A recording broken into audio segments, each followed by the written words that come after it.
പ്രത്യേകിച്ച് ഈ മാർക്ക് കുറയുമ്പോൾ കഴിഞ്ഞ കൊല്ലം തന്നെ ഏതെങ്കിലും കോഴ്സ് എടുത്ത് പോയാൽ മതിയായിരുന്നു കുറേ പ്രാവശ്യം ആലോചിച്ചിട്ടുണ്ട്. അപ്പോൾ നമ്മളിങ്ങനെ ക്വസ്റ്റ്യനൊക്കെ ചെയ്യുമ്പോൾ ഭയങ്കര എക്സോസ്റ്റഡ് ആവും. നമുക്ക് ഫിസിക്സ് എടുക്കുമ്പോഴാണ് കൂടുതൽ പ്രശ്നം വരിക. നമ്മൾ തന്നെ വിചാരിക്കണം, നമുക്ക് ഡിസിപ്ലിൻ വേണം, നമുക്ക് നീറ്റ് കിട്ടണമെന്ന് നമ്മൾ തന്നെ വിചാരിച്ചാൽ നമ്മളെ കൊണ്ട് കഴിയും.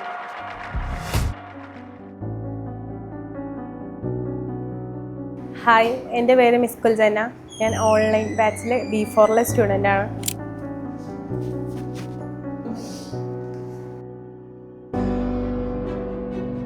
ഞാൻ ഓൾറെഡി ഒരു കൊല്ലം റിപ്പീറ്റ് ചെയ്തതായതുകൊണ്ട് നീറ്റിനെ പറ്റി ബേസിക് ആയിട്ടുള്ള ഒരു ഐഡിയ ഉണ്ട്. എനിക്ക് കുറച്ചുകൂടെ കംഫർട്ടായിട്ട് വീട്ടിലിരുന്നിട്ട് പഠിക്കാം എന്നുള്ള ഒരു ഇതിലാണ് ഓൺലൈൻ എടുത്തത്. എനിക്ക് അവിടെ നിൽക്കുന്നത് ഒരു മാസം പറയണത് എനിക്ക് ഭയങ്കര വലിയ ലെങ്ത്തില്ല പോലെ. പക്ഷെ ഇവിടെ ആകുമ്പോൾ ആ ചിന്ത അങ്ങോട്ട് എൻ്റെ മനസ്സിൽ നിന്ന് ഒഴിവായി കിട്ടിയല്ലോ. പിന്നെ എനിക്ക് പഠിത്തത്തിൽ മാത്രം ഫോക്കസ് ചെയ്താൽ മതി. ഓൺലൈൻ ബെനിഫിറ്റ് എന്ന് പറഞ്ഞാൽ നമുക്ക് നമ്മൾ ആപ്റ്റായ സമയത്ത് ഇരിക്കുക, അങ്ങനെയൊക്കെ നോക്കുമ്പോൾ ഓൺലൈൻ കഴിഞ്ഞ കൊല്ലത്തിനെക്കാട്ടി മെച്ചമായി എനിക്ക് തോന്നി. ഇപ്പോൾ വീട്ടിലാണെന്നുണ്ടെങ്കിലും ഒരു റൂമിലിരുന്നിട്ട് പഠിക്കുമ്പോൾ നമുക്ക് റെസിഡൻഷ്യലിൽ പഠിക്കുന്ന ആ ഒരു രീതിയിൽ തന്നെ നമുക്ക് പഠിച്ചു പോകാൻ പറ്റുന്നുണ്ട്. രാവിലെ 5 മണിക്ക് നീക്കും, എന്നിട്ട് നമ്മളെ നിസ്കാരം കാര്യങ്ങളൊക്കെ കഴിഞ്ഞ് പിന്നെ പഠിക്കാതിരിക്കും. 5:30 ആകുമ്പോഴത്തേനും പഠിക്കാതിരിക്കും.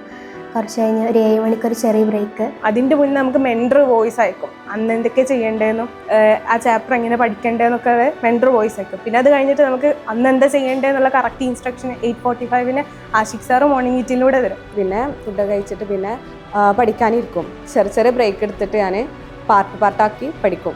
ബേൺഔട്ട് ആകുമ്പോൾ ചിലപ്പോൾ ഞാൻ വിചാരിക്കും ഇനിയിപ്പോൾ റെസിഡൻഷ്യലിൽ പോയി പഠിക്കാമെന്നില്ല ഞാൻ വിചാരിക്കും. പിന്നെ ഞാൻ അങ്ങനെ വിചാരിക്കും ഇവിടെയാണ് നമുക്ക് കൂടുതൽ ടൈം സേവ് ചെയ്യാൻ പറ്റുക. എന്തായാലും ഇവിടെയാണ്. ഓൺലൈനിൽ നമുക്ക് വെറുതെ കുറേ ക്ലാസ് തരിക അങ്ങനെയല്ല. ടോപ്പൻ്റെ ഡെയിലി പ്ലാൻ എന്ന് പറഞ്ഞാൽ നമുക്ക് വേറെ പ്ലാൻ ചെയ്യേണ്ട ആവശ്യമില്ല. ഇന്ന സമയത്ത് എക്സാം എഴുതുക, ഇന്ന സമയത്ത് റെക്കോർഡഡ് കാണുക, ലൈവ് ഇന്ന സമയത്താണ്, അങ്ങനെയൊക്കെ ടോപ്പന്നെ പറഞ്ഞു തന്നിട്ടുണ്ട്.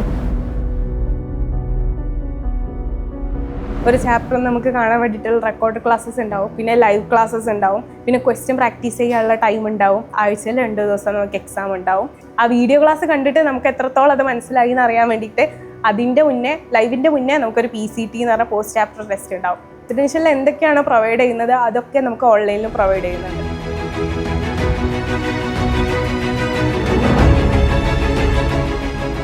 ടോപ്പിലുള്ള മെറ്റീരിയൽ എന്ന് പറഞ്ഞാൽ കോഡ് ബ്ലൂ ആണ്. ആ കോഡ് ബ്ലൂവിൽ എല്ലാ ടോപ്പിക്കിലെ എല്ലാ ലെവൽ ക്വസ്റ്റ്യൻസും നമുക്ക് ഓല് പ്രൊവൈഡ് ചെയ്യുന്നുണ്ട്. ഈസി ഉണ്ട്, മോഡറേറ്റ് ഉണ്ട്, അതേപോലെ ഹാർഡായിട്ടുള്ള ക്വസ്റ്റ്യൻസ് ഉണ്ട്. അത് ഭയങ്കര യൂസ്ഫുള്ളായി തോന്നിക്കണം. എക്സാംസ് പറയുകയാണെങ്കിൽ നമുക്ക് എല്ലാ ചാപ്റ്ററും എക്സാം ഉണ്ട്. അപ്പോൾ നമ്മളിങ്ങനെ ക്വസ്റ്റ്യനൊക്കെ ചെയ്യുമ്പോൾ ഭയങ്കര എക്സോസ്റ്റഡ് ആവും. നമുക്ക് ഫിസിക്സ് എടുക്കുമ്പോഴാണ് കൂടുതൽ പ്രശ്നം വരിക. അപ്പോൾ ഞാൻ എവിടെയാണോ സ്റ്റക്കായ സ്റ്റെപ്പ് ആ സ്റ്റെപ്പ് ഞാൻ സൊല്യൂഷൻ നോക്കിയിട്ട് അവിടെ ക്ലിയർ ചെയ്തെടുക്കും. എന്നും നമ്മൾ 10 ക്വസ്റ്റ്യന് അല്ലെങ്കിൽ 20 ക്വസ്റ്റ്യന് അങ്ങനെയൊക്കെ കൂടുതൽ ചെയ്യും. അതേപോലെ ഇരിക്കുന്ന ഹവേഴ്സിൽ 10 മിനിറ്റ് ഇതാക്കും. അങ്ങനെ നമ്മൾ ക്വസ്റ്റ്യൻ പ്രാക്ടീസ് ചെയ്ത് കഴിഞ്ഞാൽ മാത്രം ഡെയിലി ഒരു 300 ക്വസ്റ്റ്യൻ ചെയ്യാനൊക്കെ പറ്റും. അതായത് നീറ്റ് എക്സാമിൻ്റെ തലേ ദിവസം നമുക്ക് നമ്മുടെ 84 ചാപ്റ്റേഴ്സും റിവൈസ് ചെയ്യണം. അതിന് വേണ്ടിയിട്ടുള്ള പ്രാക്ടീസാണ് ഇപ്പോൾ അവർ നടത്തി തരുന്നത്. അപ്പോൾ നമ്മൾ ഓൺലൈനായിട്ട് എഴുതുകയാണെങ്കിൽ നമുക്ക് സ്പീഡും കാര്യങ്ങളൊന്നും കറക്റ്റ് കിട്ടുന്നുണ്ടല്ലോ. നമ്മൾ ജസ്റ്റ് ഇങ്ങനെ അതിലിങ്ങനെ ക്ലിക്ക് ചെയ്ത് ഇങ്ങനെ പോവല്ലേ. പക്ഷെ നമ്മൾ നേരെ മറിച്ച് ഓഫ്ലൈൻ എഴുതുകയാണെങ്കിൽ ആ ബബിൾ ചെയ്യുന്ന സമയം കൂടി നമുക്ക് പോകും. അപ്പോൾ ഓഫ്ലൈനിൽ ഡോപ്പ സെൻറ്റർ വെക്കുന്നത് എന്നുള്ളത് ഭയങ്കര യൂസ്ഫുൾ ആയിട്ടൊരു കാര്യമാണ്.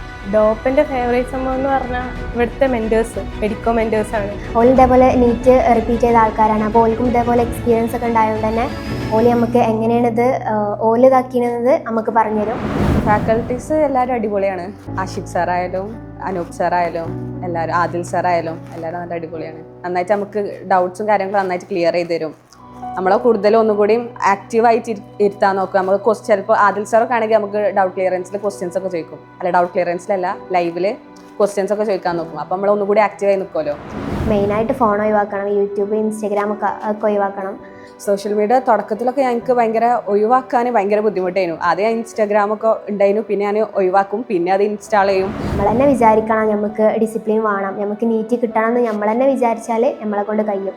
ഭയങ്കര സ്ട്രെസ്ഫുള്ളാണ്, സ്ട്രഗിളാണ്, ഈസി അല്ല. ടഫാണോ എന്ന് ചോദിച്ചാൽ ടഫല്ല. പക്ഷെ ഭയങ്കര കൺസിസ്റ്റൻ്റായി നന്നായിട്ട് ഹാർഡ് വർക്ക് ചെയ്യണം. അവർക്ക് മാത്രമേ നീറ്റ് കിട്ടാനുള്ള ചാൻസ് ഉള്ളൂ. സ്ട്രഗിൾ പീരീഡ് എന്ന് പറഞ്ഞാൽ സ്റ്റാർട്ടിങ് ആയിരുന്നു.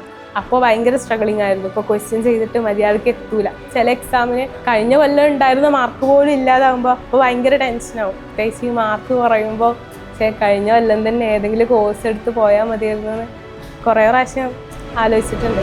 അതൊക്കെ നോർമലാണെന്ന് ആഷിഖ് സാർ പറയലുണ്ട്.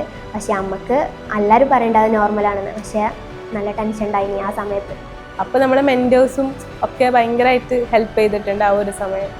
ഇനി കുറച്ച് ദിവസം കൂടെയല്ലേ ഉള്ളൂ. ആ എല്ലാ ദിവസം മാക്സിമം വർക്ക് ചെയ്യാൻ നോക്കുക, കൺസിസ്റ്റൻ്റ് ആയിട്ട് ഇരിക്കാൻ നോക്കുക, പിന്നെ ഡിസ്ട്രാക്ഷൻസ് കഴിയണത് ഒഴിവാക്കാൻ നോക്കുക. ആ കുറച്ച് ദിവസമല്ലേ ഉള്ളൂ. അപ്പോൾ ആ എല്ലാ ദിവസം എഫക്റ്റീവായിട്ട് യൂട്ടിലൈസ് ചെയ്യാൻ നോക്കുക.